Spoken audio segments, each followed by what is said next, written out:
نبی فوت ہوتا ہے، اللہ اس جگہ کو جنت پہلے بناتا ہے،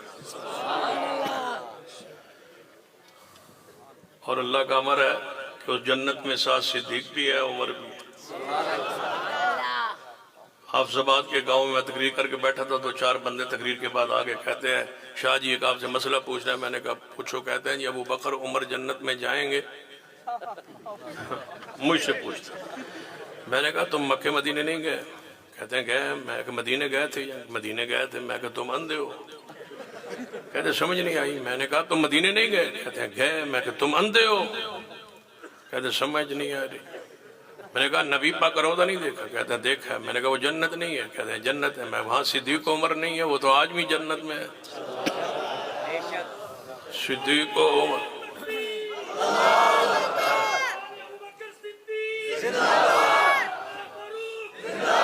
لیکن ہوش آواز کے اندر ذرا مل کے پیار محبت عقیدت کے ساتھ میرے ساتھ یہ نعرے میں ہی لگوا دیتا ہوں۔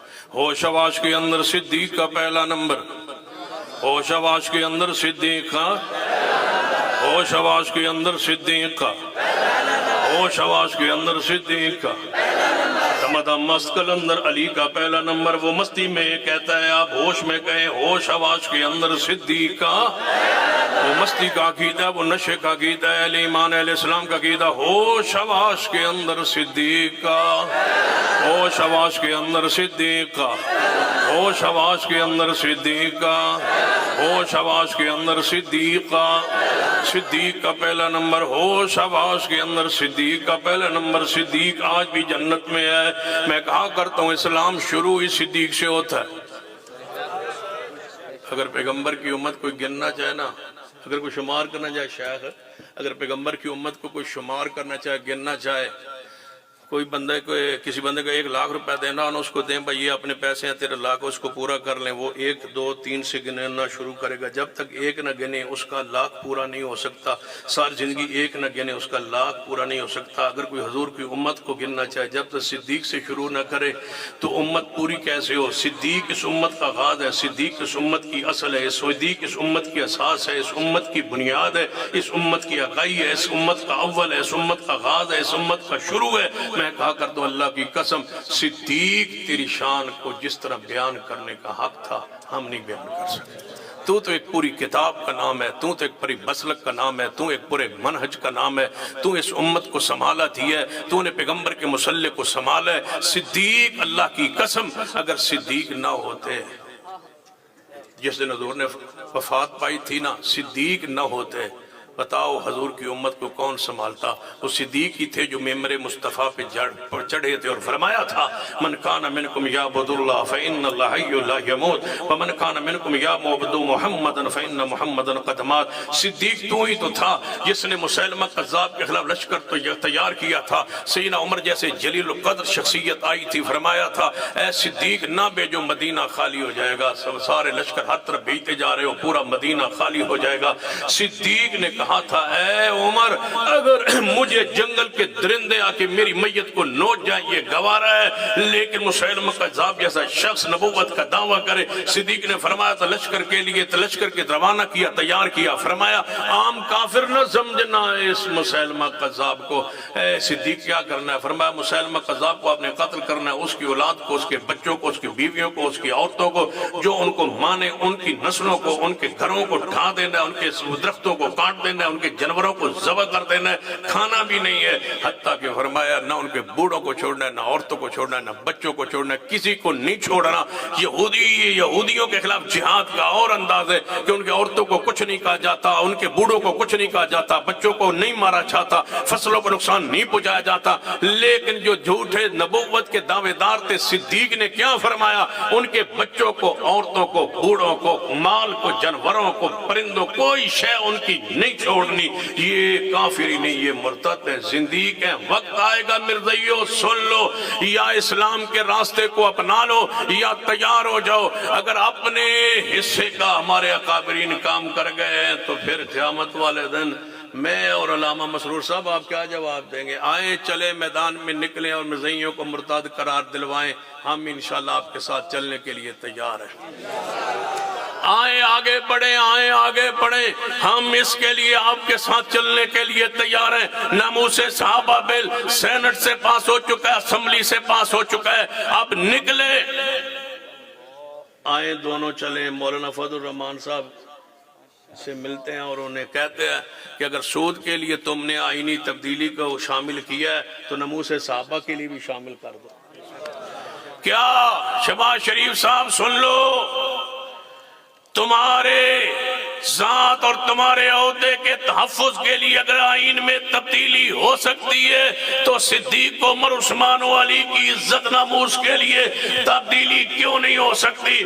آج نہ صحیح تو کل صحیح اسمبلی میں وقت آنا ہے، علماء نے انشاءاللہ پہنچنا ہے، اور انشاءاللہ صدیق تیری عزت کے فریرے بلند ہونے ہیں، تیرے دشمن کو ہتھکڑیاں لگتے دیکھیں گے اور چوکو چوراہوں پہ انشاءاللہ الٹا لٹکتا دیکھیں گے۔ انشاءاللہ وقت آئے گا، لیکن میری آواز کے ساتھ آواز ملائیے، ہر صحابی نبی، ہر صحابی نبی، ہر صحابی نبی۔ آخر پہ میرے دل کو ٹھنڈا کر دے، کافروں پر حاویہ، کافروں پر حاویہ۔ اس طرح کرتے ہیں کہ اس پورے اجتماع کو دو حصوں میں تبدیل یعنی کہ تقسیم کر دیتے، یہ دائیں والے اور یہ بائیں والے۔ آپ کا مقابلہ ہے کافروں پر حاویہ۔ آپ نے ہر صحابی نبی، کافروں پر حاویہ، مرزائیوں پر، مرزائیوں پر، مرزائیوں پر، نئے مرزائیوں پر، نئے سمجھتے ہو، نئے جڑے شروع ہوئے، نئے مرزائیوں پر بے شمار، مرزائیوں پر لعنت، نئے مرزائیوں پر لعنت، پرانے مرزائیوں پہ لعنت، نئے مرزائیوں پر لعنت۔ ہر صحابی نبی جو نہ مانے وہ کافروں پر حاویہ۔ انشاءاللہ 31 اکتوبر گورنمنٹ ہائی سکول فاروقہ انشاءاللہ بڑے گراؤنڈ میں اجتماع ہوگا، میں بھی وہاں ہوں گا، دیگر ہمارے علماء بھی وہاں شریک ہوں گے، آپ بھی تشریف لائیں۔ اللہ ہم سب کا آنا بیٹھنا سننا سنانا قبول فرمائے۔ اور آخر پہ ایک اعلان کے ساتھ بات ختم کرنا چاہتا ہوں کہ جتنے اہل حدیث افراد اس اجتماع میں موجود ہیں، آپ علامہ مسرور جنگوی صاحب کے خطاب کے اختتام تک آپ یہاں سے نہیں جا سکتے، نہ میں جا سکتا ہوں نہ آپ جا سکتے۔ نعرہ تکبیر!